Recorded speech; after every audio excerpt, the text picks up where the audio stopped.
The off-season. This Hard- bullpen the every off-season. week, I get some pretty hard-hitting, important questions. Got interviewed by a taco a couple weeks ago, so you never know what's going to happen when you walk in here. That's probably better than anything I got.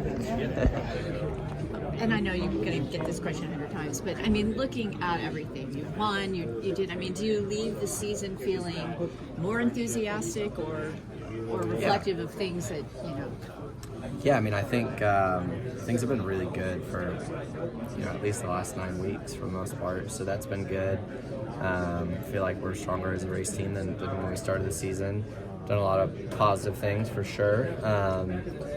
Bummed that, when you get eliminated from the round of 8, I think your focus kind of shifts to 5th in points, and just with the 3 guys that were in front of in points making the round of 4, it made that not doable, unfortunately. But just trying to get out of here with 7th or 8th in points. We're all kind of right there, 7th, 8th, and 9th, and I think we're doing a lot of the right things. Are you kind of a goal setter for the following year? Do you look at specific races or tracks that you think, I want to win here, I want to win here? Do you look at number of wins, or do you look at top 10s? Are you that kind of a person that sets specifics like that? No, because I think, this sport is so up and down, right? Like, obviously it's been a good year for Hendrick Motorsports for the most part, but that stuff goes up and down. So I think just evaluating kind of where we are and going from there and just continuing to improve every week is something that's important to me, and something that I feel like we've done a really good job of this year. What did you make of the penalties that came this week in the wake of what happened at the end last week? Yeah, I mean, I was trying to recover. I was pretty dead after last week, running 250 laps around that place with no power steering. But definitely interesting to see it all, and glad I wasn't in the mix for any of that for sure. No drama on my end. Has there ever been a situation in your racing career, not just Cup, where there was something similar to that and you got told to do something over the radio that you either didn't want to do or did? Like, can you bring any relation to that scenario? Not really. I guess I'm fortunate in that sense that I haven't had to be a part of anything like that. So, I mean, from my side of things, like, obviously we all work well as a team together and try to do the right things to help our teammates, but certainly haven't been in any egregious situations, which is, I guess, fortunately, it's just worked out for me that way. What was the message, Alex, in the drivers' meeting that NASCAR said they wanted to deliver a message about the fallout from last weekend? What did you take away from that, if anything? I mean, they definitely said that they could suspend drivers going forward, right? So I think that's the biggest thing, but we all kind of heard that from the media from the latter half of this week. So nothing surprising, really, that we hadn't already heard, probably. Just, I mean, definitely don't want to be in that situation, for sure. How would you grade yourself this year if you had to give yourself a grade? I think we've gotten an A for the last 9 weeks, right? And we've had streaks of being really good. I think we've, depending on how you look at points scored, I think we're, top 3 for the last 9 weeks, which I think is really good. I think they're realistically looking at next year, like what we've done for the last 9 weeks, that needs to be our baseline, right? We can't have our baseline kind of be where we were through the middle part of the season. So just trying to continue to improve. I think we've done a good job of that.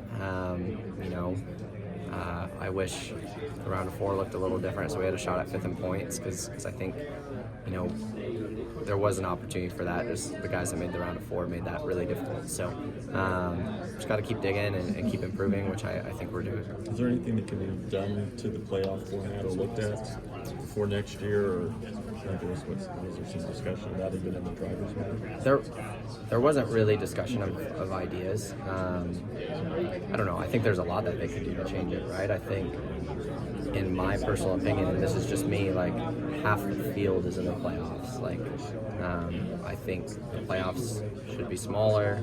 You could go back to 10 weeks straight, not have the elimination. There's a lot of things you could do to change it, but I don't know. I think everybody's going to have their own opinion in that, right? And I think there are people way smarter than me that are going to work on that.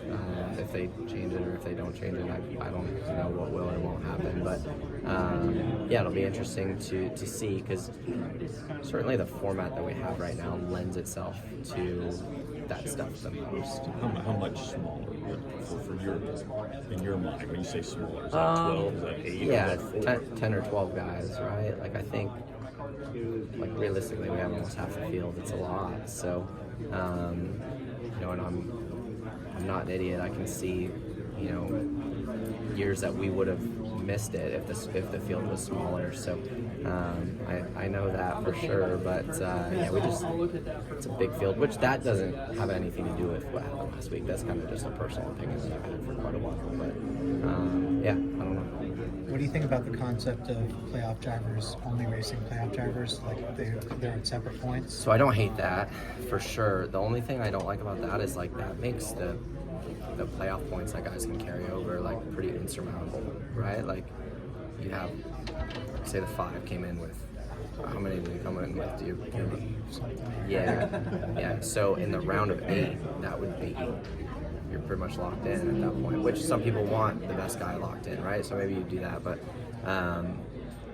yeah, like, if you look at like a car like us, like what we've done in the playoffs, like, you wouldn't be able to do that with that system. So different preferences for everybody. I think whatever the system is, I'm going to do my best to make it work for us, but yeah, there's a lot of different ways that they can go about it, and I'm sure we'll do our best to make it exciting either way. Because, like, basically, if you come in without a lot of playoff points, you need to have, you know, you need to be rewarded for getting a top 10 while other guys have bad days, and you get points for that. Yeah, I mean, I think there's a couple different ways to look at it, right? Like, if the bad luck thing strikes and somebody has a part failure, it saves them from having that day cost them 35 points or something, but at the same time, that hurts the guy that would have made up the 35 points. So there's just a balance there of getting all that right. In the round of 16, it's not so bad, but as numbers wind down, it gets tougher and tougher, right? So I don't know, maybe that is the right way to go about it, but it certainly makes some situations worse in that sense. Thanks. Yeah. Forecasting tomorrow and looking at the racing ahead. In the past, I'm sure we've heard, like, Championship 4 drivers getting a little bit of a break cut from other drivers in the field. Do we see more of that tomorrow? Any kind of thoughts or predictions on any of that? Yeah, I mean, I think we're all racing to win, right? But certainly don't want to hurt somebody's day that's in the round of 4. So do all we can to help us have the best day we can, and go from there. Team returning intact next year? What? Team returning intact next year? There's gonna be changes for sure, but you know, I think for the most part it'll be a lot of the same, just a couple small changes.